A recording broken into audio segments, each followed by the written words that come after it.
Hey, welcome back to the podcast, Crump. Hey, appreciate you, man. Thank you so much for having me, man. It's an honor, it's a privilege. Yes, sir. And for anyone that probably doesn't know you, they probably haven't seen you unless they're listening to the audio. But just to introduce you to the audience, who do you say you are? Man, I'm Coach Crump, your favorite coach, man, and I love what I do. I bless people in a space of personal development and leadership. Hmm. So how'd you get there? That's a long story. I don't know if we could fit that all in this podcast, but it's interesting. I'm working on some different frameworks to launch in Q3, and I'm doing one particular personal development framework at a conference that I'm speaking at next week. Hmm. And one of the epiphanies I had in doing my due diligence and my research, Asher, is that it started with my dad, man. Like I think when you really want to know at the heart and the core of who I am, why I am, and a lot of my subconscious nature is from my dad. And I think that's significant because first, he's not my biological father. Second, he adopted me with no plan. He didn't plan on ever adopting me. And I think he adopted me after he raised six kids completely. So they were all 18 plus and out the house, and he was in his mid 40s. Oh, And he wow. got a baby that was 3 months old. So me and my dad obviously have a unique relationship compared to my siblings. Hmm. They had to share the version of my father that was broke, that was angry, that was aggressive, that had to share his resources with six kids. That wasn't a lot of resources. That didn't know how to treat his wife at the time, my mother. But I got a different version. Now he was still aggressive. He still didn't address all his traumas, but he would have way more experience. And I wasn't in competition for his focus and his attention as a child. So I was raised, even though I have on my adopted side six siblings, I was raised like an only child. So my dad was really hard on me, really stern on me. But I had some resentment towards him. But now, because he didn't raise me like a kid who was born in the 80s, Hmm. he raised me like a kid who was born in the 50s and the 60s. So my wife says I'm a traditionalist. Hmm. But what I found, Asher, is that those fundamental principles that he forced in me is kind of what has garnered my success in the marketplace Hmm. as it relates to people and how they perceive me.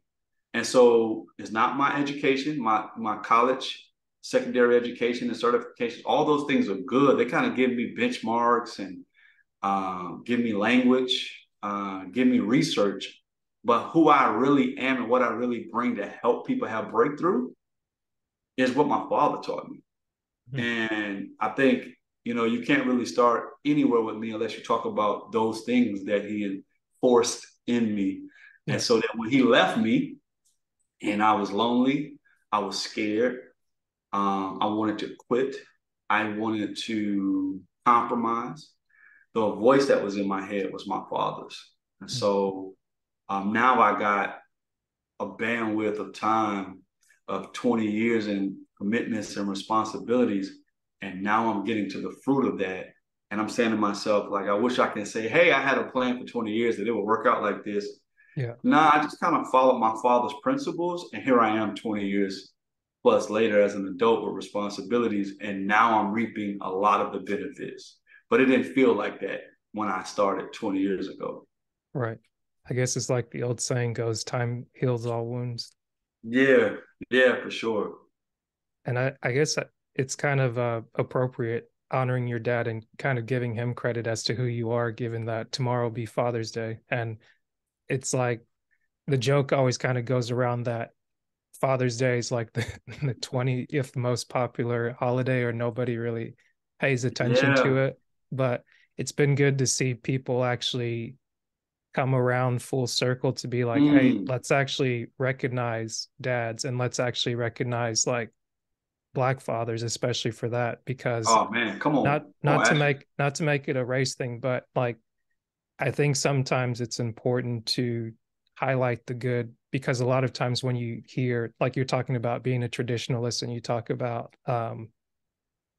people people kind of don't know that you care if all the time you just jump on them for the bad things. It's like, I did 8 things good and you're only going to point out the 2 bad. It's like, is there anything good about me? So it's like there's been so much neglect of men personally, and I think that kind of highlights to like what you do, what the prayer line's about, which is what we talked Yeah. about last time, and like being at the fall retreat and looking forward to that, and Mm, just kind of recognizing that um the value of men mm. doesn't need to come at the expense of women. And Yeah, I but think, I you know, yeah, what helped me too, Ash, I think is important, and you make a great point. I've kind of accepted some things, and I think, as I learn this space and do this work, and I'm a huge advocate for men in leadership in their homes mm, because it addresses almost all the needs of the women and children in the right, home, right? So, but I think what the struggle is, you talk about, Father's Day being like the number 20th celebrated or 18th, whatever. It's not in the top 10 of all the national holidays in America. It's not in the top 10, right? right, And right, it's like, but because more information is coming out now, this is an information age, a lot of data. Now we can show and prove, we can get out of our feelings and out of our theories. mm, We know the most important asset in the home is the father. Now we know that. right, Now they got data to prove that, particularly in Western society, because Eastern society don't even adopt some of the trendy stuff that's going on now. But now we have data here right, that shows that a child's behavior holistically mm, is almost exact as a two-parent household with just a father. But yeah, now without that father and just a mother, it's like 3 times, 4 times, 5 times more likely to drop out, suicidal, drug abuse. Like it goes on and on and on. How many more times that child is more likely to get in dysfunctional behavior because of an absentee father's presence? right, And so now that we know that, some people will still dismiss it because of their personal trauma. mm, But now we know overall the necessity of this. I just think now it has to be intentional about amplifying that voice, right, amplifying that space, and in helping men accept the harsh realities of that role. mm, Because I think that's why a lot of guys run from it. They dodge that smoke. It is unfair. You mm, talked about, hey man, how can we do it without, compromising the sexes or like, listen, if let's say hypothetical, let me just ask you a question, Ashley. yeah, You got wife and kids at your house. mm, Somebody has to sacrifice. This is pick because look, we're all equal. We're all equal. yeah. Somebody has to sacrifice for everybody to be okay.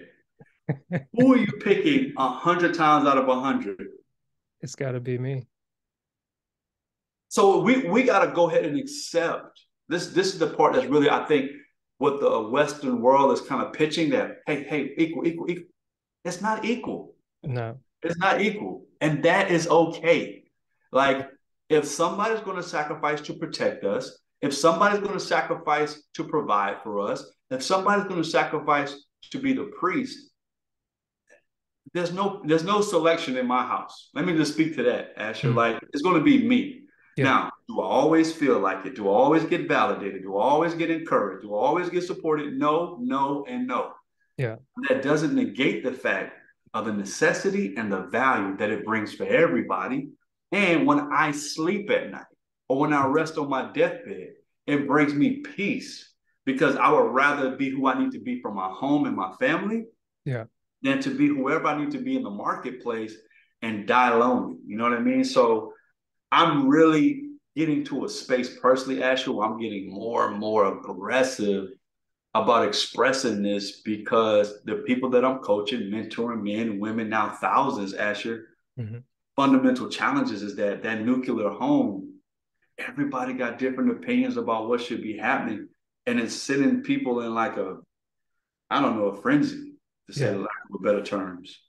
And I think to your point, kind of where we started and pointing to the personalizing effect of it and saying, okay, now that I'm older, or now that I have a chance to experience things different, or I have a chance to address a trauma, or maybe a different word for trauma would be like trying to make sense of something that happened, that it makes sense. And it's like, okay, the world tells me this is how things should go.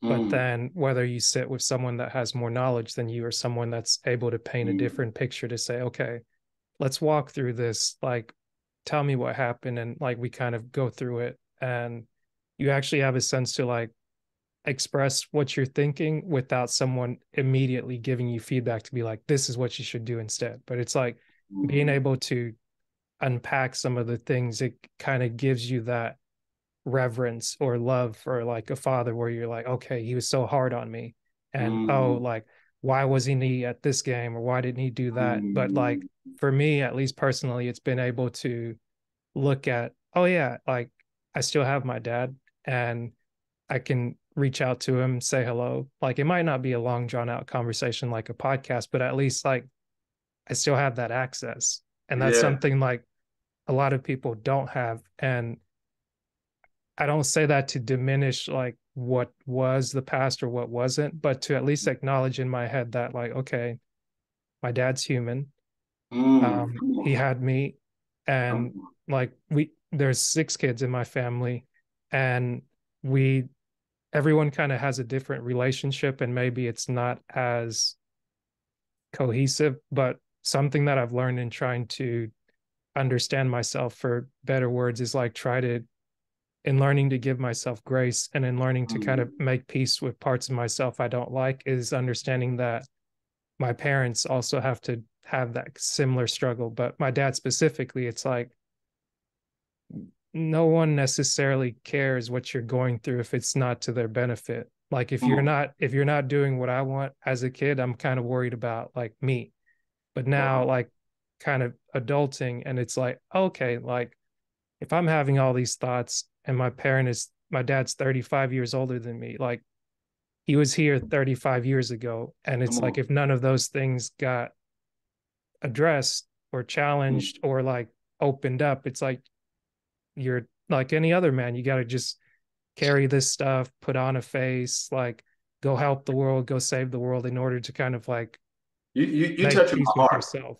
You touching my heart, Ashley. Like, man, when people try to understand, and I'm going to speak to this, like this one of the speaking points I would say in my dialogue of, man, why are you so passionate and empathetic for men? Plus, separate from the obvious reasons, but let's put everything, context matters. So I'm a man Mm-hmm. who is the golden child of my family, who had a stable room from 0 to 18. I was in the same room my whole life. Who had a father who was committed, dedicated, had made me go to church. He was a deacon.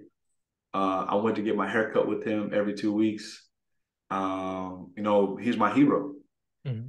I go to college, I meet my college sweetheart. I become a professional athlete. I have 2 healthy, beautiful children. I become an executive. I become a leader. I become an entrepreneur, become a speaker, become an author, get a house on the hill, get a dog and a picket fence, and I still don't know what I'm doing. Mm-hmm. So what do you think a man who just don't have one of those things? What do you think a man who don't even have a father in the house? What do you think a man that never went to college? What do you think a man that don't have a wife? Wait, like, what do you like? I don't even have to ask. If I went through all of those things and all of those achievements and all of that support, and I still arrive at a space in myself at 30 and 40 years old where I'm saying, I still don't, I still don't have it all together in this space. I immediately see a man who's trying in a relationship, who's trying to reconcile with his father, who's trying to figure out his career, who's trying to get off an addiction, who's trying to deal with abuse, who's like, my heart is just like, oh, and Right. forget it if they're teenagers, Mm-hmm. forget it if they're in their 20s, because they have no clue.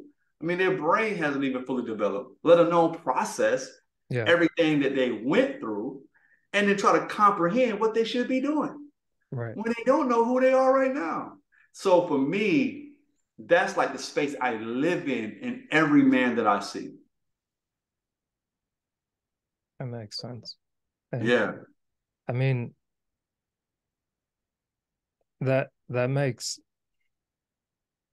sense for me in this moment. And I think at least that's what I value right now, because I'm having the conversation with you. And Mm, when I do this, I try to not think of who's listening or who's viewing it, because it's like I want to appreciate the time that I'm spending with you, because it's like a genuine interaction, not just in mm, doing a podcast, but like being able to speak with you or hear from you on and off throughout the week over like the last 5 years or so. It's like I've gotten a chance to kind of know you, but like mm, being able to have this exchange, it expresses to me like why you value what you mm, value, and like why you speak with the passion that you speak with it. And it's like, of course I can appreciate the suaveness, like there's something to be said about, like, I wrote this down the other day, like to journal myself, and I was like, there's something to be said about a man that is has a smile on his face, that's like mm, clean cut and is also fit, because it kind of informs me that this is a guy that cares about himself enough, and is mm, also, if he's tempted to, might be willing to take care of somebody else. And it's like mm, that, just something simple like that. I was like, I'd never thought about that. And it's just, mm. it's something like when you can look at somebody and you just like, hey, what's up, man? And they're like, Yeah, just give you the what's up back. It's like, that. it's it's what's understood and doesn't need to be Come explained. on. But when you have like the um what do they say, like the best way to kind of take the legs out from something, like the best revenge is massive success, and the best way Mm, that you can be successful at something is to actually um get a better understanding of yourself and be able to help other people do that. Like you're not, as mm, far as I've known you, I don't think you try and force anyone to do something.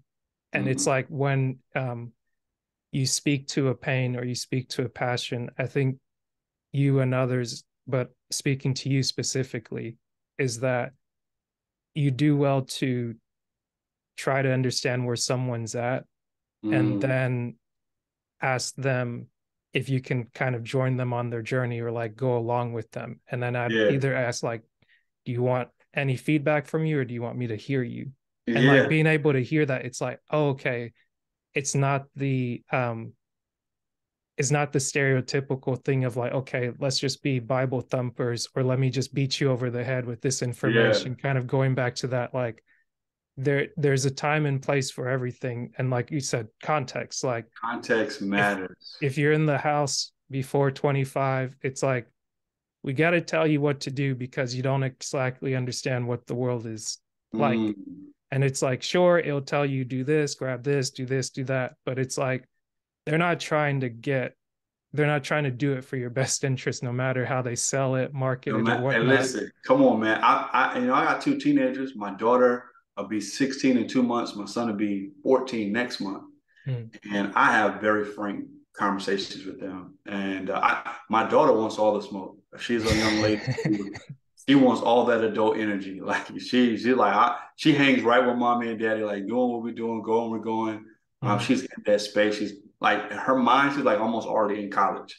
yeah. My son, he just wants to hoop and kind of want to be a kid. But sometimes, just being around us, he is curious and try to understand what I love. Like last night, they both fell asleep on us on the couch.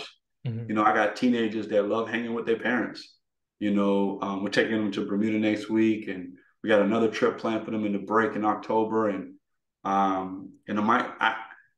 success is not an accident. Success is intentional. mm, I'm very deliberate in what I do day to day. And I'm grateful because today, being in this space, you talked about it, trying to have context, trying to listen to people. In the 5 years that we've been on the call, that we're going to get to, is that I got a text last night. I got a text and a call after 9 o'clock last night. mm, One of my teammates' funeral is today, and so I was asking for prayers and getting his son's mother. They're not married, but getting her number to send my condolences and send a gift, mm, particularly to the son who's 15. And then one of my friends lost. He secretly told me that he was recently pregnant with his wife, who never had a child before. None of her sisters ever had a child. They're almost 40 years old, and they lost the baby last night. So mm, I tell people all the time, because I worked in schools, because I work with gangs, because I did mission trips, and because I work with men in their heart, even though I live in these spaces of success of the world, Hmm. Ash, I'm in a constant space of gratitude. I don't like go in and out of gratitude and come back to it like, oh God, I got bougie, I got brand new, I rented a Lamborghini and posted on Instagram, and I got 2 chains, and you know what I mean. I never leave the space of gratitude. Like I'm there every day, and so what's helping is that my children will start picking it up Yeah. because they're around me so much. I purposely live a lifestyle at this point in my life where I only work from my cell phone, so that I can always be present with my children. Mm. And so I'm extremely grateful to like we started this call. I'm grateful that you even considered me. I really live in a space of seeing how short life is, Mm. how people don't have what I have. Like I live it daily. Yeah. And so, man, for God to even trust me with a beautiful, healthy wife and children and a beautiful home and a beautiful community and a work of selling hope to people, like and helping coaching people to be their best self and coaching people to be successful and coaching people to have healthy relationships. Asher, I don't have no problem anywhere in my life. I have preferences, Mm. right? I have perspectives, but I do not have problems. And to be frank, a lot of people I try to coach with, you know, and do you really have a problem or is it a preference and a perspective? You know what I mean? So, yeah, man, that's where I'm at. Yeah. I guess can you kind of break that down a little bit? Problems and perspective. Like don't let me hanging like that. Yeah, a lot of Western, I got a chance to do when I really realized I wasn't a really fully embraced authentic human being. I went to Haiti Mm. about 5, 6 years ago on a mission trip. And we was at an orphanage. It had 26 kids. The school had about a couple hundred. I can't remember the exact number. But the thing about the kids at the school, they ate every other day. They ate Tuesday, Thursday, and Saturday. And they did mud pies to like in between the days to do their hunger, help with the hunger pains. And the kids at the orphanage, they ate 2 meals a day. Um, and then they had one day they couldn't eat, but they hand washed their clothes in a pan and everything in their whole life was in a suitcase underneath their bed cot. Mhm. And I'm sitting there, been there for over a week with them, and we're building an apartment on top of the orphanage for the mother of the orphanage who was living in the laundry room. But the laundry room was like their personal closet. It wasn't Mm. a room. It was a Right. little hallway that she put a bed on top of the clothes and just laid there. So, you get there, you see commercials, Ashley, and you're thinking like, they're going to have flies, big bellies, and begging, begging, begging, right? I get to the orphanage, bro. They're smiling every day. Mhm. They're playing every day. They did, and there's no technology, there's no TV, there's no cell phone. Like, so we're there, and at the gazebo at night, they did a concert. They did a Mhm. fashion show for us of hand-me-down clothes. Yeah. And so we was like, man, we told our boys, I took a group of high school boys with me. Y'all got to do something. So they did, they made a makeshift choir Mhm. and they sang a couple of songs that we practiced with them.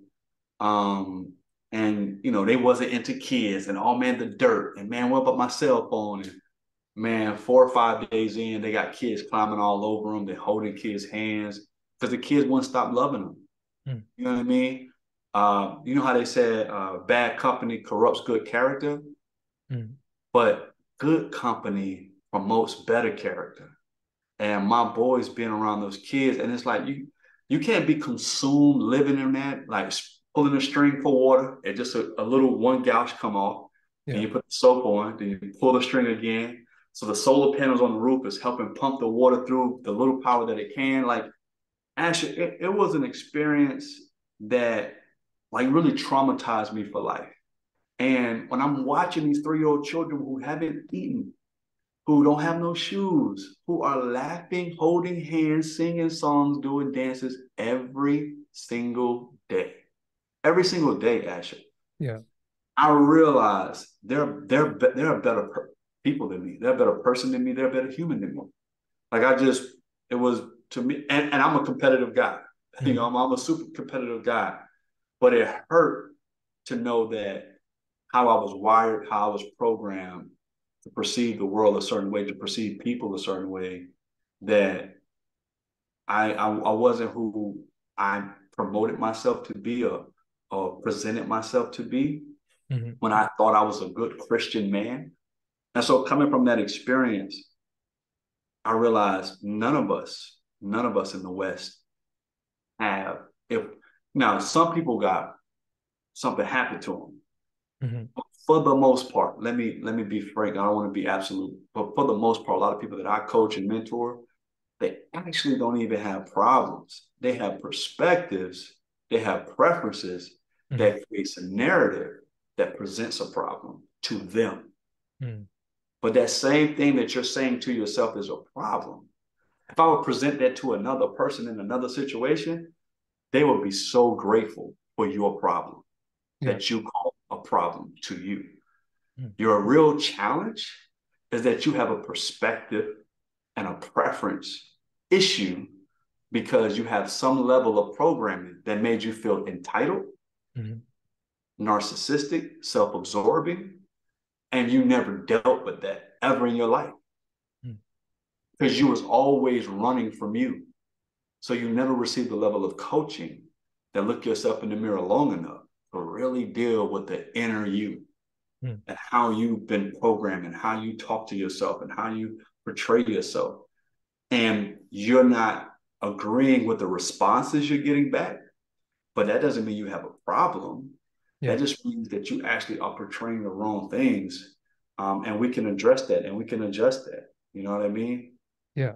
And something on what you said is especially with how you saw the kids in relation to yourself and kind of going back to the understanding what your perspective is and maybe the problem in the narrative that you might be creating from it, and to not keep someone in a perpetual state of like self-flagellation and like, Mm. oh, woe's me. It's like on the one day you could be like, hey, I did something good, like I finally achieved this thing that I got, but then you see someone that's in a different situation, you're like, oh, they're better than me because they don't, like they don't have my ego, or like they have less than I have, but they know how to appreciate life.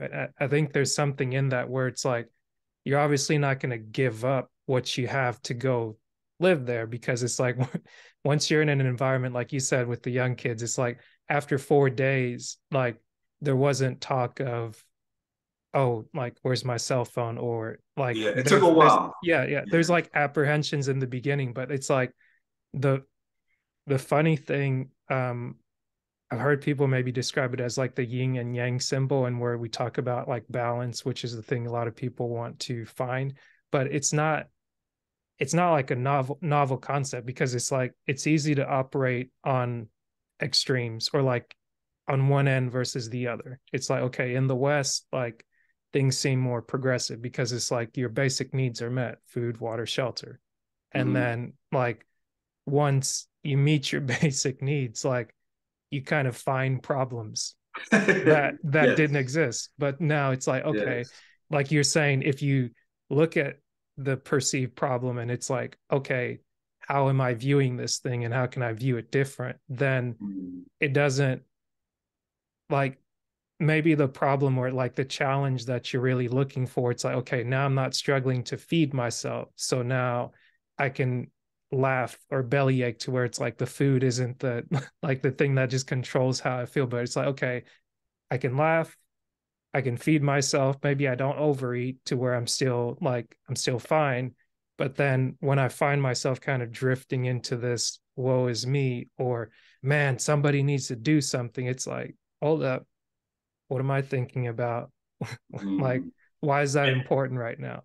And I give you an example, and if you're around it long enough, it'll really shock you to the point of change, Mm, subconsciously or in your spirit. Like one of the students who was at the orphanage, I tell you this one more story. So a young lady, she mm, was in a home ec class, and her mm, final exam was baking goods, like baking cake and a pie. And we went off to get some rice and peas for people that was in like the mountains. mm, Because like in the mountains, like Haiti doesn't even keep record of those people. So I think like at that time it was like population was like 8 million, but it was Mhm. like people was taking us around. So it's really 11 million, but they don't count the people in the mountains. Like they don't Mm. keep record of them. Yeah. So we went up there and took peas and rice, some bags of raw peas and rice, and then people thought we was celebrities Mm. passing out gas station bags of peas and rice, right? So we come back to help. They're going to prepare dinner for us. But the girl who had the homemaker who had all these desserts laid out, and she had her like chef gear on, and she Mhm. stood by the door, and she had her arms behind her back, and she was so proud, and she was waiting for us to serve. And all I could think about, I'm looking at her and I see the sweat coming off her face. I'm just like, it's hot. There's no AC. It's in the summertime. So Yeah. she got the whole thing set up. But all I could start thinking about, she hasn't eaten all day. Mm. Like, I'm gonna eat. Like, so she prepared dessert for us with so much pride, and she couldn't wait for us to eat it. She didn't eat all day. This is a teenage girl. Mm. And I'm saying to myself, I'm sitting there looking at this girl with the pride, with the shoulders back, and I'm saying, like, I couldn't even eat. I couldn't even like enjoy the moment because I was overwhelmed at the humanity of what I was. I'm like, how dare we eat? But so I offered twice to her, and she was just like, no, no, no, no. Mm. This is for my class. Like she was waiting for this moment, Mm. and I was just like, Lord, don't ever let me get to a place where I don't take pride in my work. I'm not grateful for things like ever let me get there. And so I think the combination of that, being Yeah. raised as a sharecropper, picking peas and peanuts. When Mm. I'm 8 years old, my grandma Becca throwing oranges, and then getting in high school and throwing watermelons. It's like my perspective of hard work and sweat equity and valuing people, even though I came to this modern day success, Yeah. it's like those are my references. So I never have the energy or the let's let's debate or argue about a topic today that's to me is really irrelevant to the grand scheme of things. Right. um, but I understand I come from a different space than most people. Mm. I think the thing that's beautiful about that is like whether you forget or whether you drift from that space of like enlightenment, the thing that I think is worthwhile is that you remember your Yeah, reference points and you're like, oh yeah, that did happen, like, yeah, and then this is something that I can now that I remember it, I can do something with it. And it's like for some people it seems like just whatever it is, not the saying's like right, wrong, or indifferent, but it's like, well, whenever something kind of captures your attention, it's good to just be like, okay, like that's a thought, that's an idea, and then it's back again, and it's like, huh, okay, maybe I should maybe I should attend to this thing, maybe I should do something with this. And it's like, okay, like we do it, take it to wherever it's supposed to go, and then finally it's like, oh yeah, we did do something, like this happened when I was young, this happened at this time, this is happening now, and like mm, now I can give that information to someone else and they can do with it what they will. But being able to see those patterns where it's like you see a young girl that has pride in her work and is come on. excited to see other people fed, and she's not thinking about her own thing. It's like, okay, now when I'm in service to men,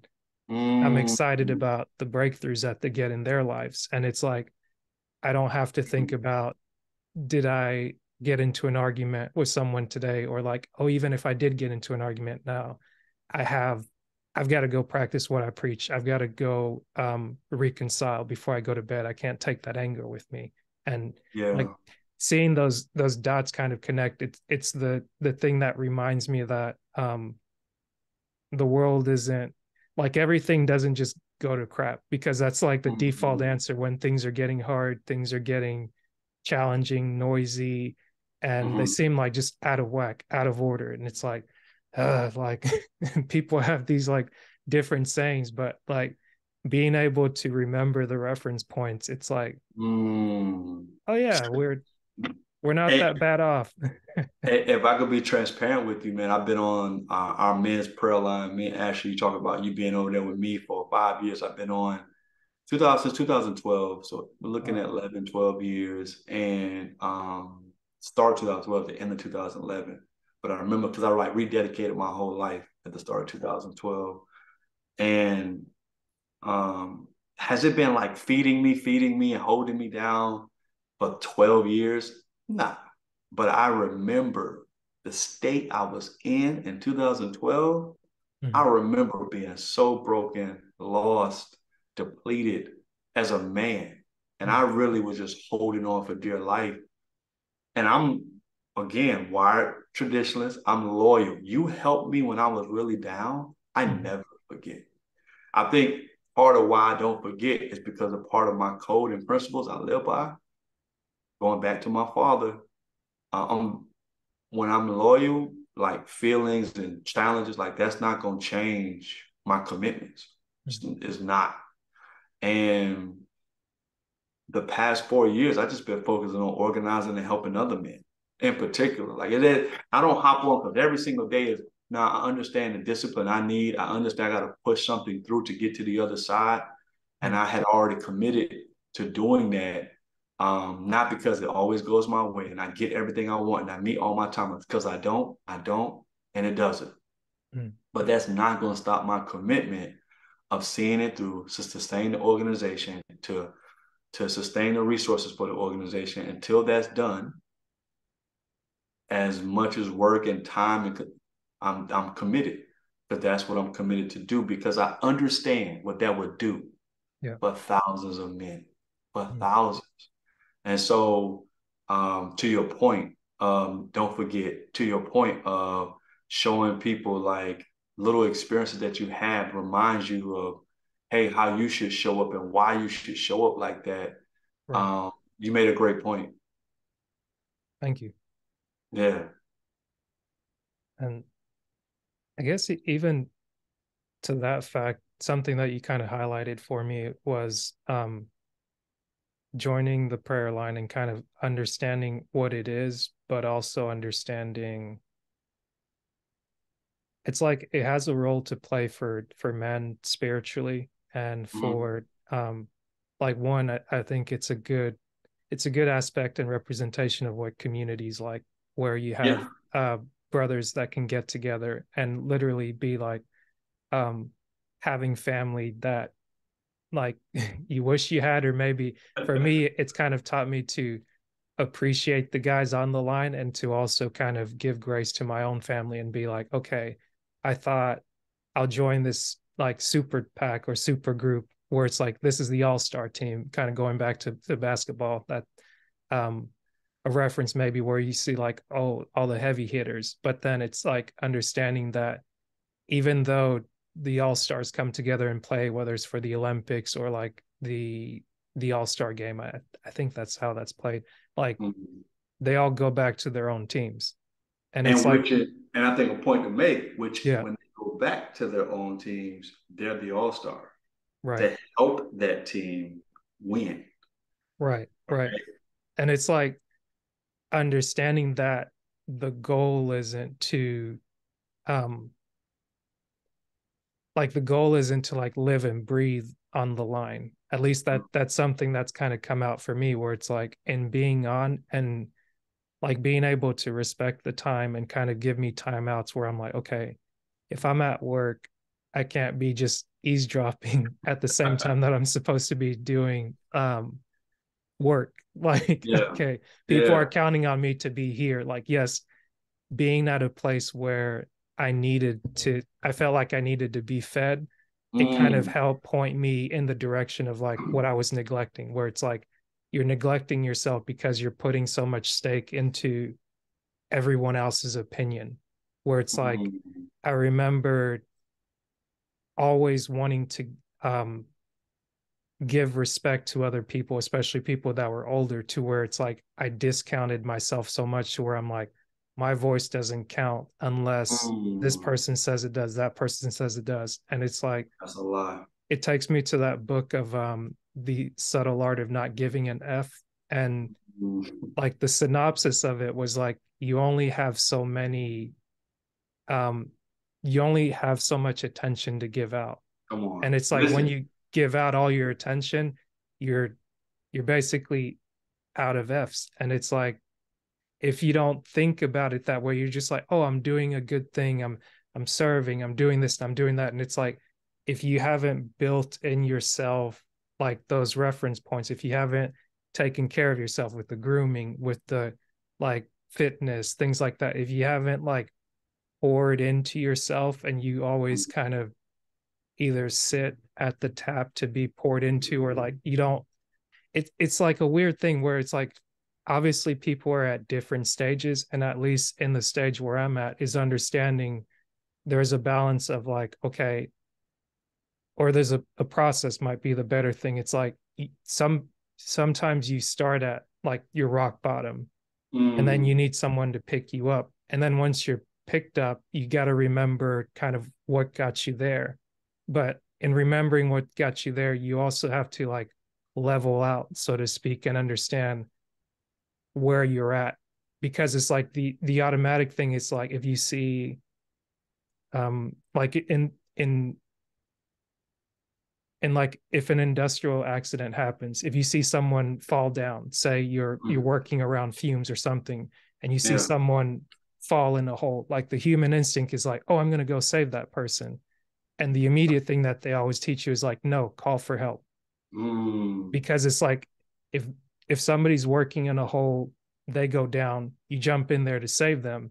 Now there's two bodies there. They don't know if you're dead or alive, but it's like because someone didn't stop to think, okay, hey, who can I call to help that might be better equipped to deal with this situation? Because I just wanted to help, I put myself in a predicament where it's like, crap, I thought I was helping, but now I created a bigger problem.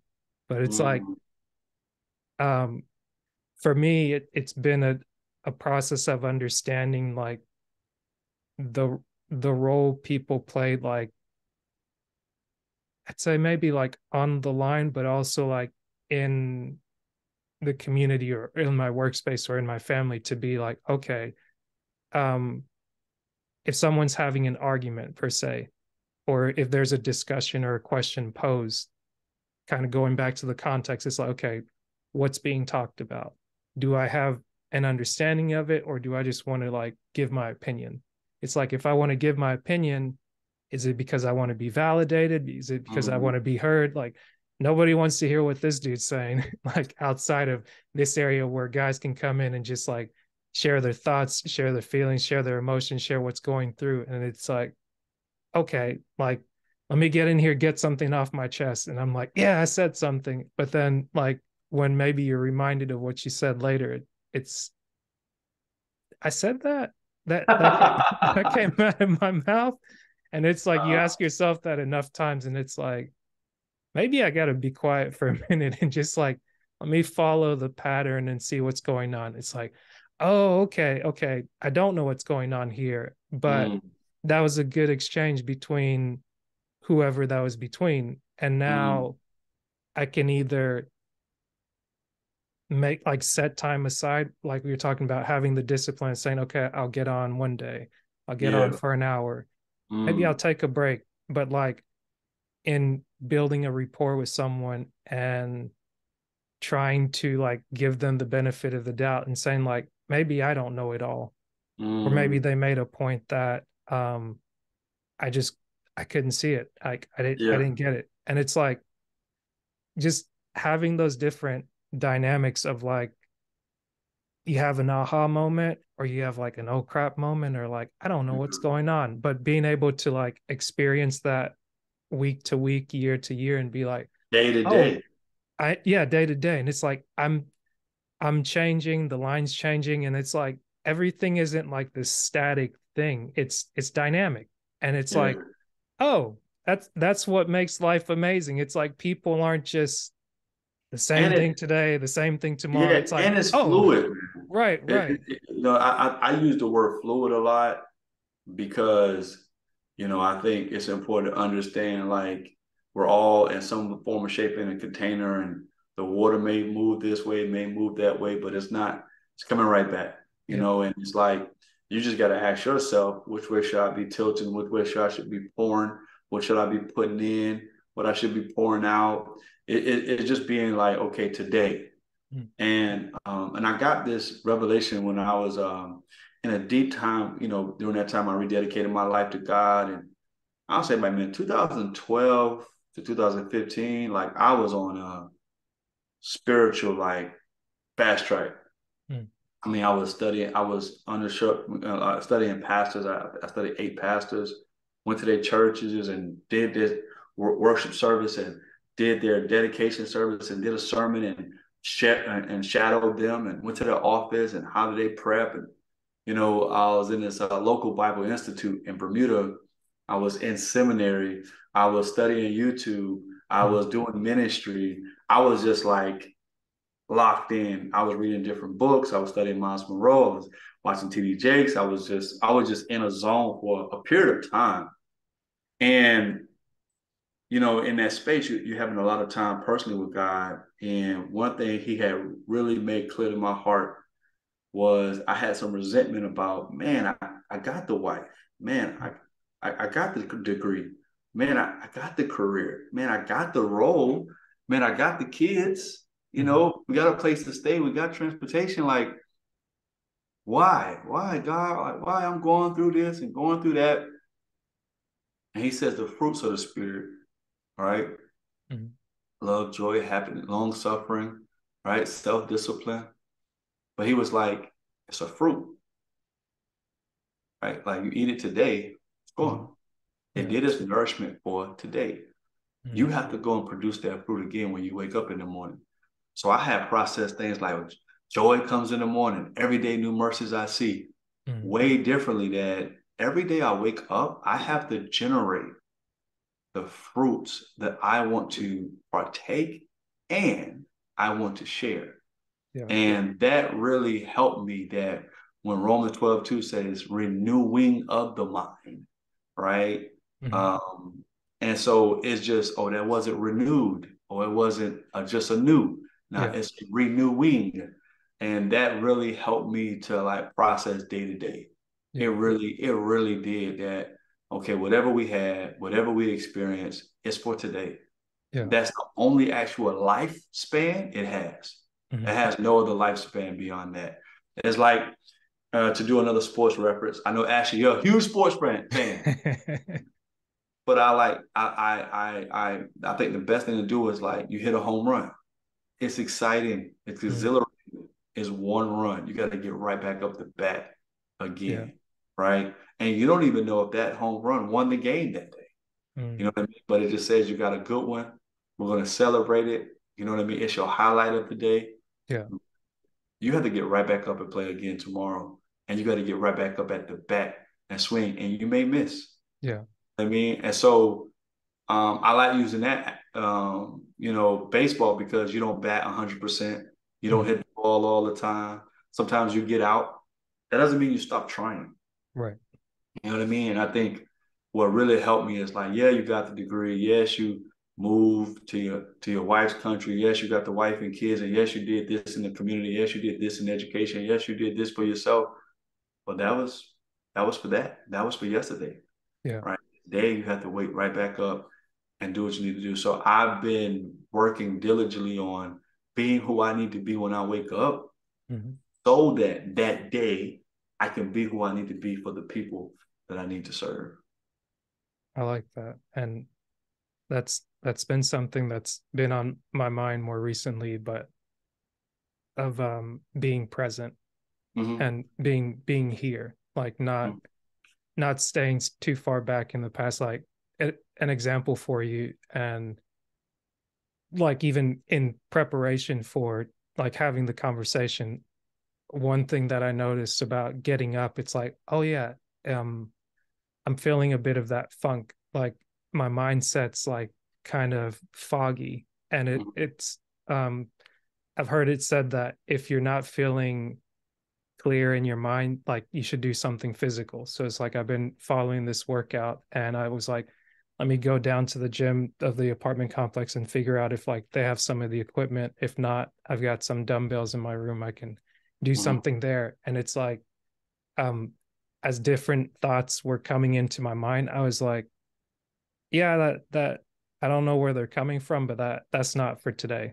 That's not going to serve me in having this dialogue. That's not going to it's not going to help us have a productive conversation because it's like, I like Crump and I want to engage in um, good faith Mm, and to bring the best version of myself. I was like, let me go do something that's going to kind of like shake the cobwebs. Like I got up, mm, I started scrolling on my phone and I was like, okay, I can kind of scroll. It's like 5 or 7. And I was like, you got to get out of bed at some point. And it's like, okay, get out. And I was like, okay, just walk out, walk down to the gym, come back. And it's mm, okay, what kind of helps you clear things in your mind? It's like you gotta create a new space. So I was like, let me just clear my bed.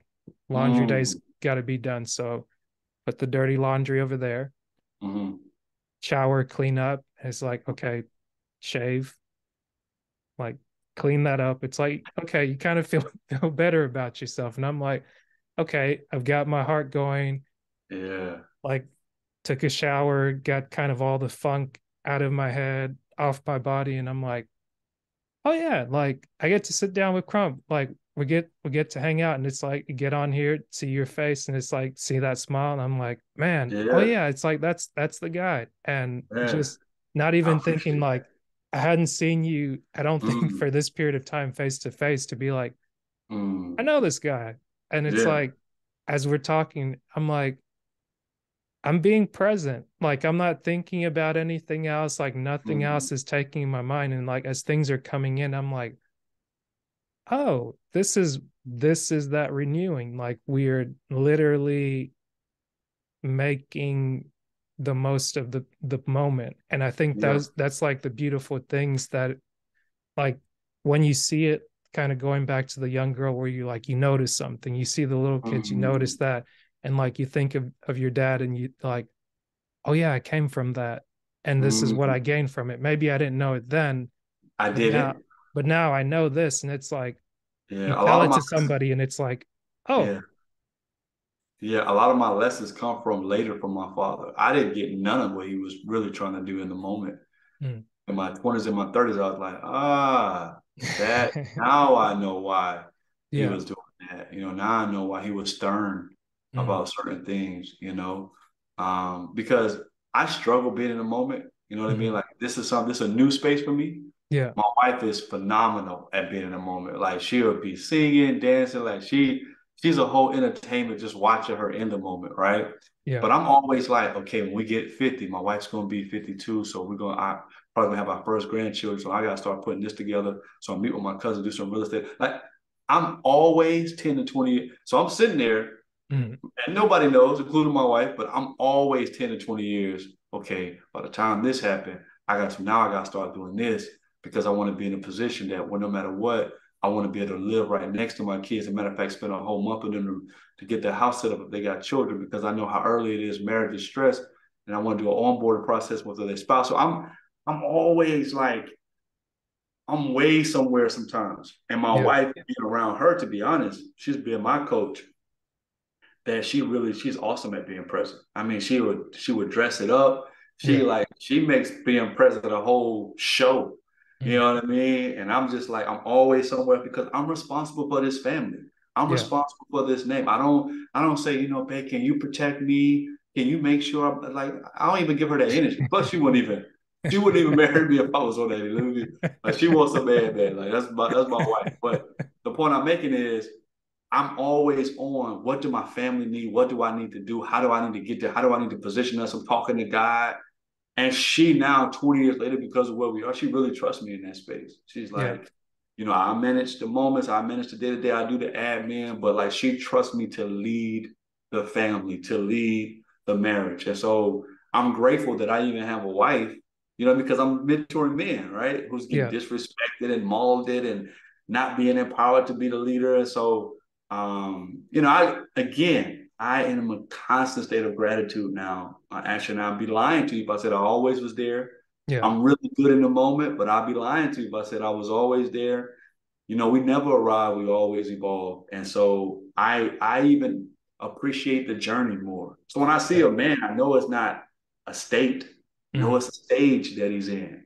You Right. know what I mean? So again, empathy and compassion for all men always kind of resonates with me because Hmm.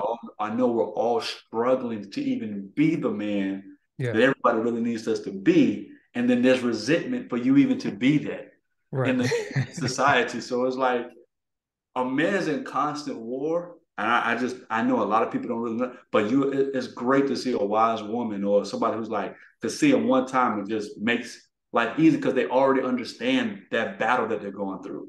Yeah. You know what I'm saying? And so it's like, yeah, I know the police might kill me, my boss might kill me, my friends might kill me, it's like it's a constant little thing that you're going through, and a lot of people don't understand that battle, but men always understand. Yeah. Like men always understand that, you know what I mean, that fight and flight syndrome that we're battling in our hearts. You know what Hmm. I mean? And so for me, constant state of gratitude. I thank you so much for, like, again, just even considering me to be on the podcast, man. You're very welcome. And if I may, I'd like to compliment you and commend you for being like just going through the process of the evolution. And I want to acknowledge that like you being in the future and looking ahead, it's not a bad thing. And it's Mm-hmm. like you found a way to carve out being enjoying the moment, whether it's taking cues from your wife or just being like, oh, okay, like if it's an appointed time, I'm gonna be there in that time. Even if my mind might go somewhere else, it's like, oh, I didn't used to think like this, but now I do. Yeah. And Yeah. it's like you need both. And that's where it's like you need someone to look ahead and you need someone to remind us like, hey, let's enjoy the day, because then it's like, and when you have those two things come together, especially in a family, it's like, oh wow, like we actually have a state of like bliss, or we have, it might not feel like hallelujah, so to speak, but it's like, oh, Yeah. this is what like having a family looks like. Someone's looking at things, and if Mm-hmm. each person's looking at something different that ultimately helps what's here, then it's like we got our bases covered. Mm-hmm. And it's just like, oh, okay, like it may not feel like, okay, like you're doing this because that's what you're good at, and like your wife saw value in that, and she's Mm-hmm. doing what she's doing, and you saw, oh, you're good at that, and you see value in that, and like when you guys actually say that to each other, it's like, oh yeah, that's why I married you. That, oh, I like you. Oh, that's why we have these kids. It's like, and the kids, Yeah. they fall asleep on you. It's like they may not recognize it in the moment or be able to see it, but like Mm-hmm. when they think back, it's like, oh, I had the presence of my father and my Mm-hmm. mother. Maybe somebody might remember an argument or a disagreement, but it's like, huh, do I have a problem or do I have a perspective? It's like, Mm-hmm. maybe it was this. And then it's, Mm-hmm. okay, I'm not as bad off. It's like, if this kid can laugh, if this kid can play without food in his stomach, it's like, maybe there's something I'm not seeing. And it's like, ah, he'll be all right. And to go back to, because I know it's going to be men who see this, I wish I could say I always listen to my wife, but I didn't. My first about 10 years, but we courted for 5 years, and in my 5 years into my marriage, I had the narrative of my father in my head about everything. So I'm like, I gotta run it, I gotta Mm, control it, I gotta protect it. And my wife is like, I'm not here to be controlled. You know what I mean? Like I'm a very capable human being. I mm, love you, but I'm very capable. And then I switched from calling her my woman to my wisdom. mm, And I realized that God had put her in my life to help me with my blind spots, because she will always say something that I never even considered. mm. And before I would dismiss it because I had a plan and I was taking her somewhere. But I learned every time I dismissed it, what was happening, she was right. What was Mm. happening, she had a crazy value. I just didn't implement it or consider it. So Yeah. she would say things down, I would process it, give it a day or two to brew. I Mm, was like, hey, I thought about what you said, and I'm gonna take that information and apply it to the situation this way. Um, and I'm got better and better at it over the years, yeah. and so much so I just kind of give stuff to her. I'm like, yeah, you do that part, even if it's for me. I'm like, Mm, yeah, you take this part and do that part for me, because you're. And now she's so aware, she won't even ask me certain things. She's like, I'll take that. Don't you worry. You know what I mean? Yeah. So again, I'm extremely grateful because I work with men and I realize they don't have that. But I think it took the whole 20 years Mm, of us navigating adulthood to get to this space too. You know what right. I mean? Hence the experience. Yeah, yeah, it is. Yes, unfortunately, a lot of hard lessons I had to learn because I'm the stubborn one. Yeah. So yeah, man, I'm extremely grateful. And I guess maybe I'd like to ask you two questions. Like you mentioned, 2012 was a significant point for you where you Yes. started searching things out. Why was that? Like, why was that? Like, okay, I need to find something, or like I need to try something different. Like, what would it that you were looking for, or can you kind of point to anything? Yeah, I was holding on to a narrative of success that I wasn't privately experiencing, Mm, and I was exhausted trying to portray it, you know. Yeah, I mean, at this time, my profile was I was a professional athlete, I was a preacher, mhm, teacher, coach, dad, husband, philanthropist. Like, Asher, when I think about what I was even doing at that time, I was playing for the national team. Like, there's no way I was present for my marriage. You know what I mean? Like, there's mhm, no way I was like having intimate time with God because I was like on the achievement journey. I was in my late 20s and we just wasn't vibing. My wife was not feeling me. It was stress. It was cold. Um, we was tight for money. It was one of those rough times of my life. And I started getting broken down. I was crying in the bathroom. I was losing my mojo. mhm, Um, I was just there, and really, what sparked it was I was a teacher assistant at an elementary school, and there was a requirement for us to go to this national professional development 2 days while the kids was out on fall break. mhm, The keynote speaker they brought at the end of 2011 was Eric Thomas. mhm, And so he came to Bermuda, spoke. I followed him the whole day. He gave me the prayer line after he spoke. Um, we reconvened our meeting. I think the church had brought up a revival like 2 weeks later in November. And that kind of sparked it all. And I started to get back on track. I had something to, and I didn't want no, like, listen, I didn't want an autograph. I didn't want a picture. Like I needed a lifeline. Like mhm, I was drowning. And I reached out to my local pastor at that time as well. And he was like, "How's your prayer life?" I was like, "Yeah, I pray for food. I pray, I didn't even know what that question really meant." And mhm, he was like, "How are you like your lifestyle with prayer, communion with God?" And he gave me this book, The Purpose and Power of Prayer by Dr. Miles Monroe. mhm, And then when I met you the second time in November 2011, he gave me the book 21 Irrefutable Laws of Leadership by John Maxwell. And I think those couple of months to start off the end of the year 2011, I mhm, had decided, okay, I'm rededicating my life to Christ. He's primary in my life. And then my wife says, yes, you are. Because I was getting awards like mhm, SGA Staff Member of the Year, Gold Medal MVP in Finland and Sweden. And my wife said, you're a good basketball player. You're a good coach. You're a good educator. You're a good preacher. You're a good minister. mhm, You're a good father, but you bring me the leftovers. mhm, She was like, you bring me the leftovers. Like there's nothing left when you come home for me. And so there was a combination of all that was happening in a 2 month span. And so in 2012, but I didn't have a public display, but I had a private dedication to God inside my house where I was going to join the prayer line every morning, read my Bible every single morning, and I was going to pay my tithes, and I was going to plan for my family. And so I had started some things that still exist today. mhm, One is our family worship on Sunday mornings where I cook breakfast every Sunday morning. We talk, we pray, we hug, we read, we discuss. And sometimes it could be 30 minutes and sometimes mhm. it could be 3 hours. Wow, And so we've been doing it every Sunday since 2012. that's beautiful. Yeah.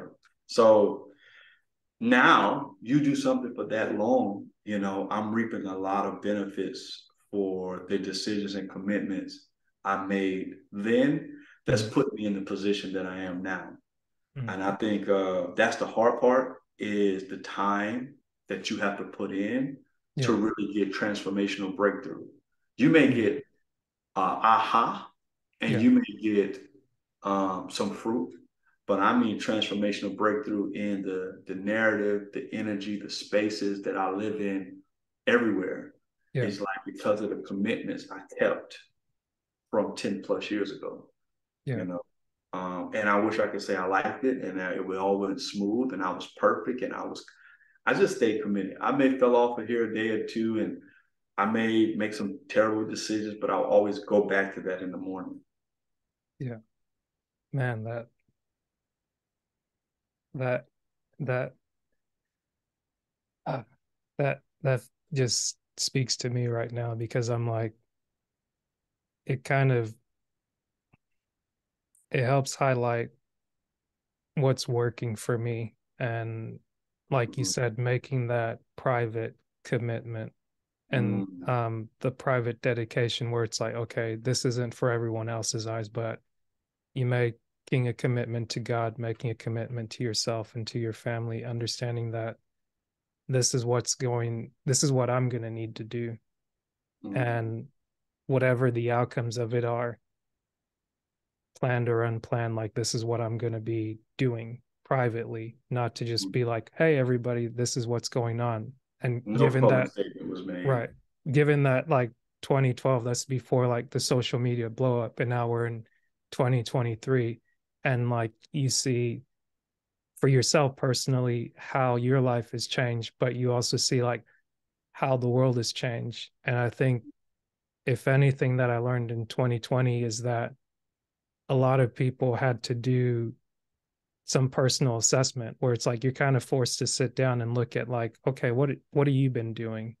And it's like Mm-hmm. some people maybe haven't had to ask the question like, what are you doing in your life, or what's working for you or what's not working? It's like it's really uncomfortable where Mm-hmm. like the hard questions are being asked, or just like just tense situations are happening and no one's really clear on like, why is this person not responding in the way that they're responding? And it's like it's not really a problem. It's kind of going back to that. Like once you said it, I'm kind of stuck on it now. It's like, Yeah, what's your perspective? What's the narrative you've been telling yourself? mm, How have you adapted it, or what are you willing to change about you mm. ultimately? Because it's like when we had that brief exchange yesterday, and I was looking at myself when I was like, I heard BK ask the question, it's like, what does commitment mean to you after a brother gave a beautiful presentation? And I was like, do I jump on or answer, or I was like, I've got to finish this workout before I know we got to be on the road to be here. And I was like, get the workout done, clean up, get, on the job site and figure out what's going there. But like, as I was like, okay, the workout's done. He's still asking the question. And I'm like, man, you picked the right man for the job. And Yeah. like, and I'm sitting there, I was like, oh, of course, you're in a gym and there's a mirror right in front of you. So it's like, look yourself in the face and like affirm yourself when you're speaking. And remembering just the first time doing that and just thinking it's like, look into your eyes and tell yourself that you love yourself, but now look into your eyes and ask yourself like, what does commitment mean to you? And it's that Mm, commitment means doing what I said I was going to do, no matters who's looking, and mm, understanding that I'm not going to lie to myself. And it was just mm. like, ooh. And then you came back with like the smoothness and just saying like, I was good up until you said that last statement. It's like, you could have been, it's like, we would have been cool. Just Yeah. leave that alone. It's like, what's wrong? Yeah. Yeah, man. Yeah, man. Because I mean, that's again, that's my world, actually. I mean, I'm talking about hundreds and thousands of people now. So it's like you start to see some glaring trends when you start coaching adults and only Yeah. adults. It's like there's some things that's consistent, and it's like, man, it blows me away how much adults lie to Mm, themselves. Yeah. And it's like, and what I've experienced is my coaching won't work if you're not bluntly honest with yourself.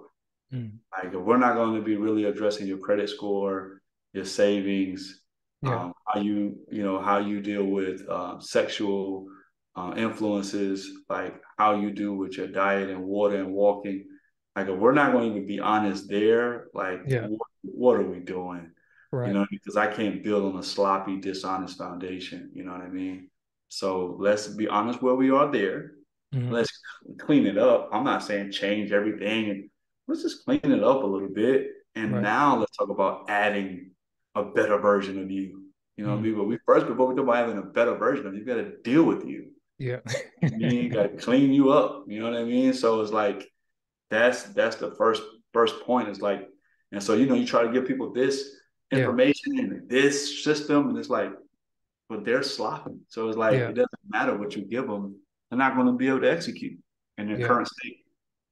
And I didn't I didn't see it until maybe this year when I learned to read the Bible differently. And it kind of Mm, took me back to like understanding the creation story as it was written and mm, understanding that it's not a science story. It's like because mm, like the logic of it would argue, okay, the world can't be created in 6 days. mm, It's like billions of years old in all these galaxies. But like mm, understanding that, okay, in order to create something, you've got to notice that there's this chaos going on. And in mm, order to make something out of chaos, you got to deal with what's in front and be like, okay, what is it that you want to call out of it? What can you kind of separate? You got to put things in their order, like light to dark, heaven and earth, mm. and then from that you can kind of start filling in the voids, filling in the things, put the stars here, put the other things there, put the fish and the bird and that. And it's like, huh, I would have never thought to read the story as a literal poem and like ask the Mm, questions like how do you have this and you have that. And I was like, oh, I didn't know that I was supposed to ask questions. It's just so much like mm, do this, do this, do this, do this, do this, do this. And it's like, mm. oh, okay, like I'm not a machine. I can think of something different. But like, Yeah, you're having a conversation with God. yeah. And You like know, recognizing that and not seeing it as a rule book. yeah. Well, I mean, it's like there's a rule book, but like actually understanding like how you communicate about something Mm, and like just understanding that even the way you learn something doesn't have to like this is how you learn it and this is how it's always going to be and that's all it ever will be. Like mm, there's like I don't want to go too deep on this, but it's just like going to what you do as coaching. Like I wanted to highlight that through like the creation story and just pointing out the fact that understanding that you need to deal with you and being able to see that dealing with yourself and addressing lies and different things like that is something that you actually have the capacity to address, and working with someone that has the tools to do that is mm. something that's encouraging to where it's like, oh, I'm not a lost cause. It's not just here's the narrative I've been given, here's the Mm, story, woe is got you. me, like I'm always a victim, always being Mm, persecuted. The world's against me. I'm never going to make it. Like mm, all these things. It's like, okay, like how come that guy's doing it? Oh, mm. he's different. He's special. Wait, but he looks like That's me. But oh, he doesn't look like me. But but I can identify with them and wait, but okay, wait. No, no, no. It's like you like you're trying to justify things and it's just like something's not adding up. and And to as have, as yeah. as somebody who sits in the middle between the everyday common man and highly successful man, Mhm, I live in both spaces daily. I had some, as a person who didn't have certain things, I had some objectives, biases towards people that was successful and how they were and how they got it. mhm, My experience has been these men have successful habits. mhm, They're not geniuses. They're not maestros per se. Mm-hmm. They just have some habits that they do not compromise. And they build over time, Yeah. success happens. And when I talk to the everyday man, they got excuses Mm. that build over time. And what they have is excuses.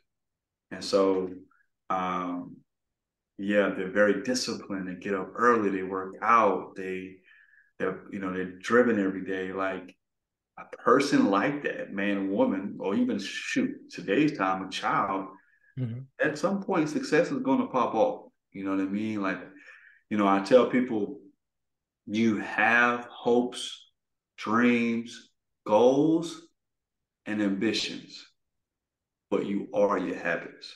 Mm. I think it's important for people to make sure that there's a clear distinction. Yeah. Like, I'm not saying you don't have the best goals written down and dreams of being, that is fantastic. I want to be clear though, you're going to produce your habits. Mm. Yeah, that's what you're going to actually produce. So the question is never really your dreams and your ambitions and your goals. You have to question that. God gave you that, right? Mm-hmm. You have to question the habits because you're doing that. That's not God. That's you. Right. And so what happens a lot of times they're not in alignment, you know, and the hard reality that you're the one responsible to adjusting those. Mm. But actually, man, I got a family event coming up soon, man. So Yes, sir. Well, any lasting questions you want to ask as we close out? of course, let the people know where they can find you and how they can connect with you. Yeah, man. CoachCrump.com. Everything you need to know is there. And so all my information, all my socials to book me to speak at your event. So yeah, and I got some exciting stuff coming up later in the year. But yeah, man, CoachCrump.com. Everything you need to know, everything you need to find. And Asher, man, thank you so much for having me. Yes, sir. And last question for you. Are you still who you said you were? Hmm. No, I'm better. Yeah, I'm better. I'm a better human being. It's not the money. It's not the material. It's not the masses. By God's grace and mercy, who I had strived to be to get here, God has pressed down me a little bit more to make me a better version. And He's still pressing. I'm kind of resenting, Mhm. but I'm better. Awesome. Thank you, Coach Trump. All right. Thank you, man. Appreciate it. Yes, sir.